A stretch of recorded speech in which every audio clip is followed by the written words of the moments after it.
What's up guys, David1212, and it's list day. Ah yes, list day, and today's gonna be a fun one because Dave's a tad hungover. I had a day last night. We had a lot of fun, but we drank a little too much, and now I'm pretty green around the gills. So we're gonna just have to deal with the fact that I feel kind of sick. And you know what? Speaking of sick, that gives me a great idea for a video. The current state of the world's got people all scared about quarantines and airport security and things like that. So before we have to bend down to our virus overlord, why don't we take a good long look at some of the other cool viruses that are infecting this game? Because nothing says making light of a global pandemic like Yu-Gi-Oh! Top 10s.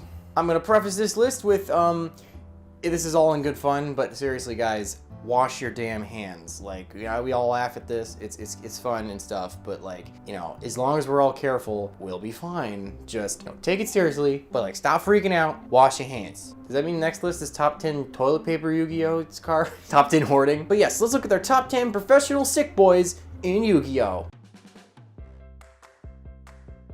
Number 10 is Infestation Pandemic. This is in very poor taste. Infestation Pandemic is a quick play spell card that reads, all face-up Ill-Sworn monsters you currently control are unaffected by spell or trap cards for the rest of the turn. So why do we care about this card? It's clearly extremely landlocked into Ill-Swarms, a deck that hasn't seen competitive play in like forever.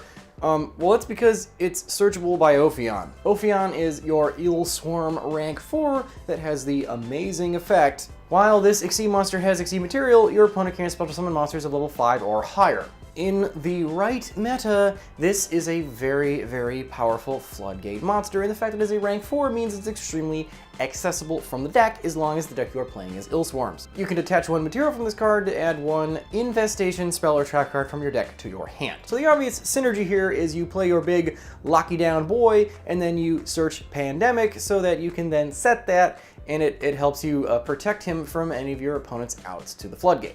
Overall, it's a really useful strategy and could come back as a viable anti-meta deck depending on the format.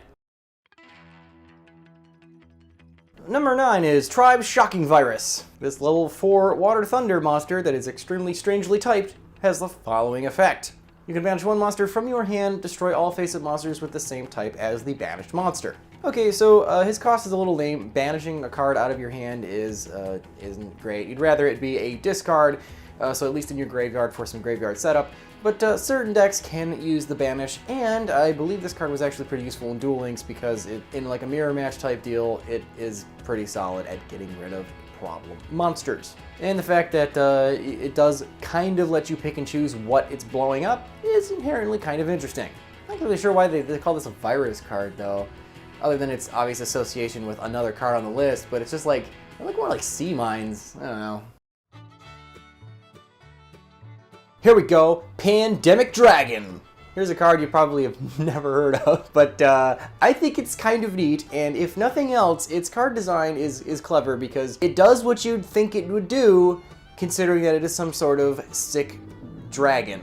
Once per turn, you can pay life points in multiples of 100. Other face-up monsters on the field lose that much attack power. Okay, so he spreads an illness. He makes all the other face-up monsters on the field sick boys, so they lose their battle prowess. Okay, cool. Being able to pay pretty much as much life points as you want is actually really handy, especially for certain card effects and certain combo decks. And the only real thing that's a problem with this card is it's a little bit high in level, so if you're trying to play it in some sort of cheesy, like reverse burn kind of deck or something like that, you might find it a little hard to get on board. But it is one of the few cards in the game that lets you just kind of like spend as much life points as you want. Once per turn, you can target one other face-up monster on the field that has a lower attack than this monster and blow it up. Obviously that combos with its first effect because even if there's some sort of super big boy on your opponent's side of the field, you can get him to field that Rona, and then you just blow him up, just he succumbs to it. He's just like, okay, topological boomer dragon.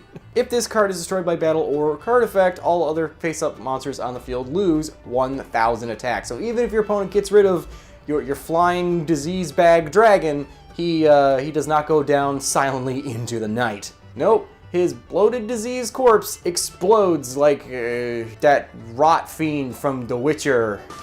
Necroteers had a field day. Gross. Here we go, another dragon that's a little under the weather, Doom Virus Dragon. Doom Virus Dragon is level 4 fusion monster with the following effect. Must be summoned by the Fang of Critias. Okay, so it's one of them legendary dragon cards. Okay, cool. Using Crush Card Virus as the material. Okay, yeah, that makes sense. That's how Kaiba made this thing in the anime.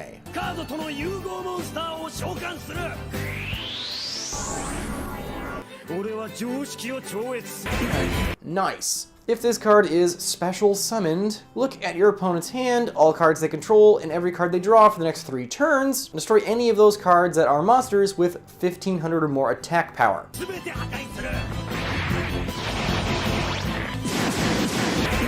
Emulating the effect of Crush Card Virus. But it's a body, it's a monster on board, and it's summoned by a spell card, which is not too hard to use. So, hey, it's a pretty solid oppressive card. And the fact that he only has 1900 attack isn't the worst thing in the world, because your opponent's going to have a hard time getting at least main deck monsters on board that can deal with him. Granted, now that we're a very heavy extra deck type style of gameplay, your deck may not have any main deck monsters with 1500 or more attack, and it's just Synchro Shokan into something big. So that's kind of annoying for Doom Virus Dragon, but he does cull the strong.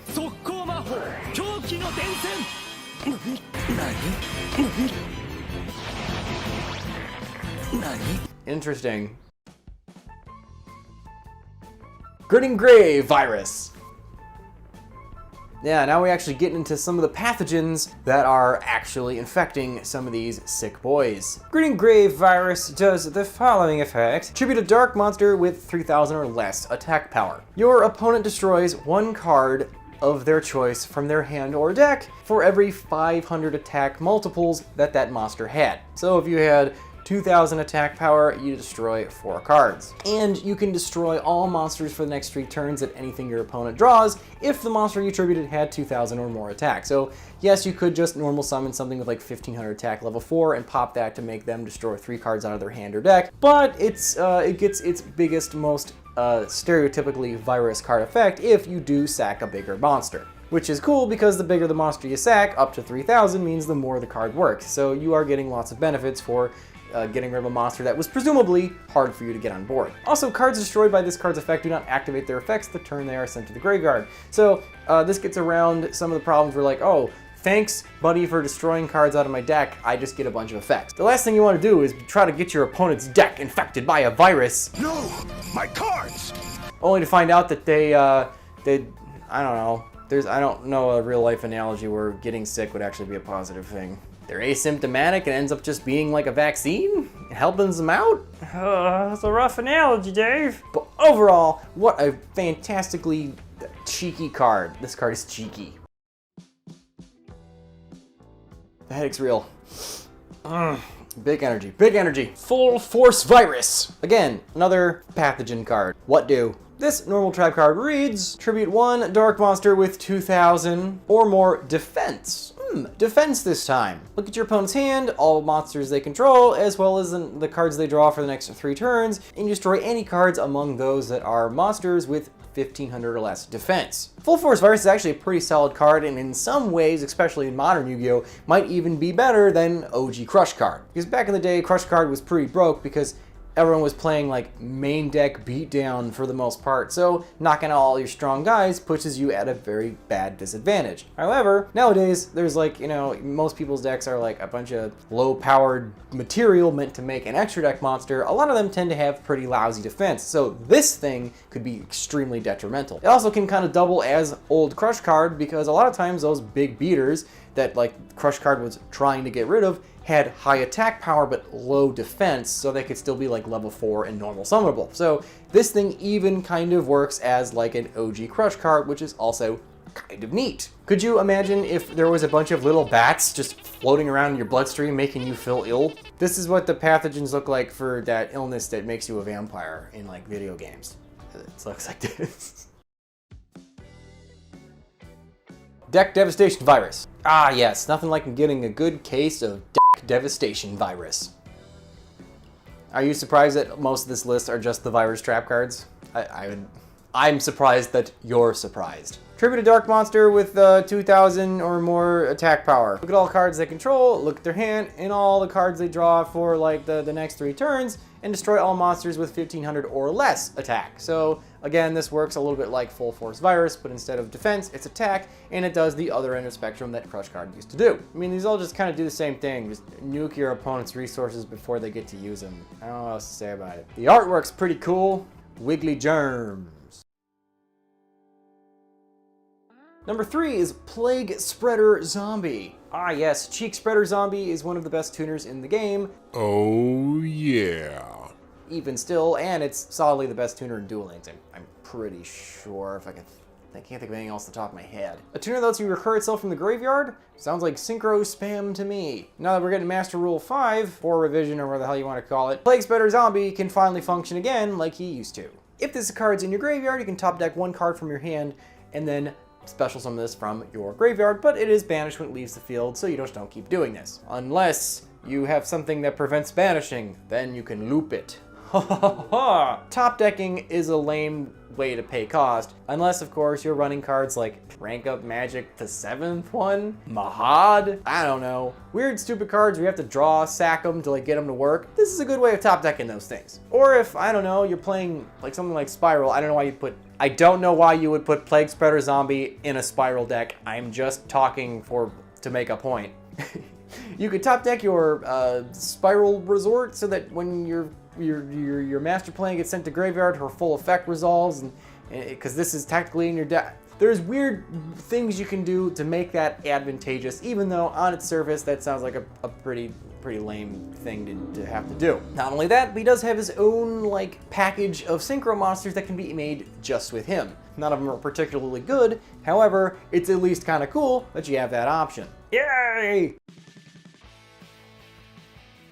Number 2 is Tribe Infecting Virus. Tribe Infecting Virus is basically the polio of Yu-Gi-Oh! We thought it was gone, completely eradicated, but lo and behold, due to so many people just not caring anymore, it made a comeback. See, now that analogy worked better than the last one. I'm pretty positive that like this is one of the few monster cards in the game where the monster itself is not depicted in the card art, because like I'm assuming that the dudes here that are like grasping at themselves in their death throes are dudes getting killed by the virus. So I mean, maybe the virus is the little yellow dots? I don't know. But anyway, what does it do? Discard a card from hand, select a type of monster, and destroy all monsters on the field of that type.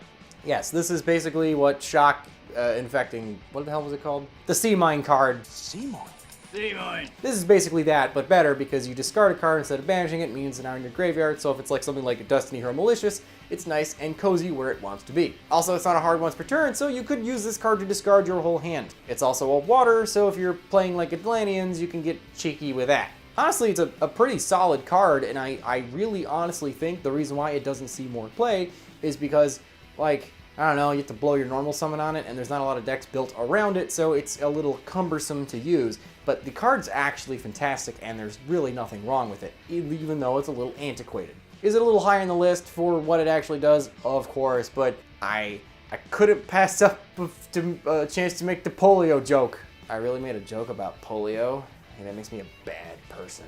I mean, this whole video is in pretty poor taste, so I guess there's that. Alright guys, now we're on to the honorable mention. Crush Card Virus, Pre-Errata. Pre-Errata Crush Card Virus is the one that Kaiba uses in the anime against Yugi in their duel on their roof, and it's also like basically the same effect as your Doom Virus Dragon, which is, I guess, cool. Tribute a Dark Monster with 1,000 or less attack power. Check all monsters your opponent controls, all the cards in your hand, and the cards you draw for the next 3 turns, and if it's a monster with 1,500 or more attack, you blow it up, like I mentioned before. Why did this card get an errata? This effect's obviously fan-freaking-tastic, and the fact that it requires a very low attack power monster means that you can use it on something that's probably very easy to get on board, like a normal summon. All the other virus cards require you to sack a huge monster, which means that you kind of went through some hoops and you lost some resources to get that bad boy on board. Now you're sacking it for like a neg-2 just to hope that you blow up your opponent's hand and deck. This thing though, it's a lot less of an investment and you get a lot more for it, potentially. Especially in older school Yu-Gi-Oh, like I said before, when main deck monsters tended to be a lot more beefy. To be fair, even nowadays, a lot of those decks where all the main deck monsters just make extra deck monsters, a lot of them do have respectable stats. Thank you for infecting my audio. Overall, pre-errata crush card is it's that. It's decidedly that. That's not good. And the dishonorable mention is actual crush card. Why? Oh boy, did they butcher this card. Sack a dark dude with less than 1,000 attack, like we said before. Your opponent doesn't take any battle damage till the end of the next turn after this card was activated. Thanks. You look at your opponent's hand and all monsters they control, and you pop all the ones with 1,500 or more attack power. Kind of like original crush card does. Then your opponent gets to destroy up to 3 monsters with 1,500 or more attack power from their deck, if they want to. What a stupid, stupid thing for the card to do.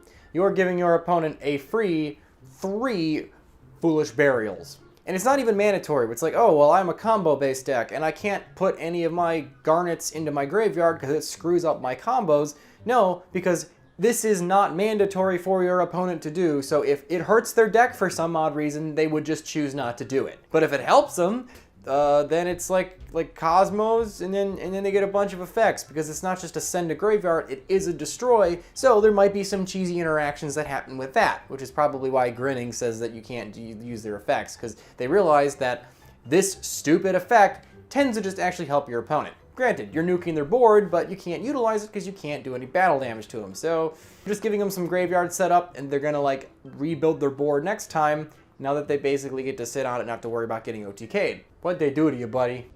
Look how they massacred my boy. And you set up their graveyard, it's so bad.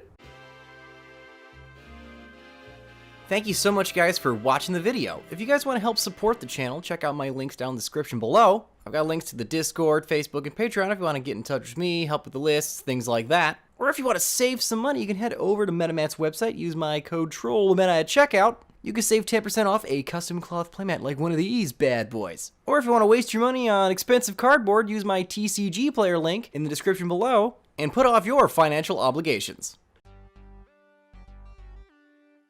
Number 1 is Eradicator Epidemic Virus. Yeah, Eradicator's the best one. I know it's late into the video, and I probably should have mentioned this the first time we hit one of these, but I wanted to make sure that I showed you all of these first, so then I could make a segue into Lair of Darkness. Lair of Darkness is a field card that makes everything darks, and if you attribute a dark monster in order to activate an effect for a card you control, you can use an opponent's monster instead. Obviously, this field card combos really well with all of the virus cards, like the actual virus trap cards we talked about for this entire video. But anyway, what does Eradicator do? Sack a dark dude with 2,500 or more attack power. Okay, so you get at least a dark magician. Declare a type of card, either spell or trap. Look at your opponent's hand, all cards they control, and the cards they draw for the next 3 turns, and destroy all cards they have of that declared type. Yu-Gi-Oh! Is very monster effect heavy nowadays, but there are certain decks that do rely on their spell cards. The Sky Strikers comes to mind, even though that's a little out of date now because the ban list kind of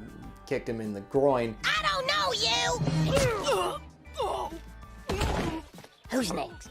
But even still, there are certain decks, including modern decks, that do require spells or traps to function. Not only does it cripple decks that rely on their spells and traps just to play their main strategy, it also works in games 2 and 3 for a very unique kind of way. There's lots of floodgates in this game and like tech quick play spell cards that one would slide into their decks game 2 and 3 against an opponent that is not something they would necessarily be putting in their main deck. So what Eradicator Virus does is it's actually a handy anti-side deck card. Does your deck lose to a certain spell card that your opponent was probably going to be running in their side deck? Eradicator will deal with that for you, and you barely even have to get lucky with like an MST against a face down. So as an anti-side, this card's actually really useful. Alright guys, I hope you enjoyed the video. I hope it lets you kill some time because you're probably stuck in quarantine. Like I said before, I know it's just kind of a goofy meme list, but stay calm, use your heads, wash your damn hands, guys.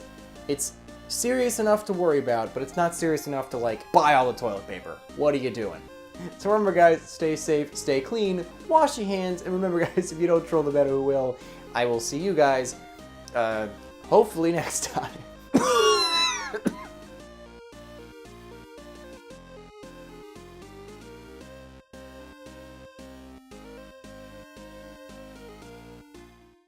Well, well, well, look who's back. be sure to subscribe to the channel this time, or I will use my Millennium Rod and do devious things to you. Evil things. Also, by the way, Bakura never did ever get that milk. I did get the bloody milk. No, you didn't. This is oat milk. It's not real milk. It needs to come from a cow. How do you milk an oat?